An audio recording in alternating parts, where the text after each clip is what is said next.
كيكة سهلة بالشوكولا. نحتاجو كاس تاع الحليب، مغرف كبيرة تاع الخل، ونزيدو رشة تاع الملح وندخلهم تري بيان حتى يتجانسو. نزيدو 2 حبات تاع البيض، نص كاس سكر، نص كاس زيت، ونحاولو ندخلوهم مليح.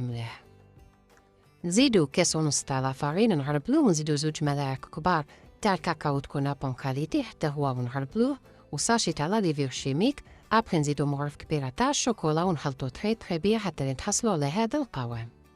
دهنو السنيوة تاعنا ونغلفوها بالبابي كريسان ونفرغو كامل هذيك العجينة ونطيبوها على 180 درجة حتى لتبنى ونخلوها تبرد شوية.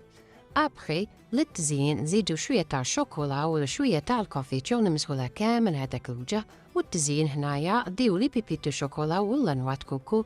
اي فوالا هاوليكم لو بسكويت تاعنا فاسيل اي رابيد، يجي بزاف بنين يورم القهوة تاع الشيا. نتمنى عجبتكم الوصفة. مع السلامة.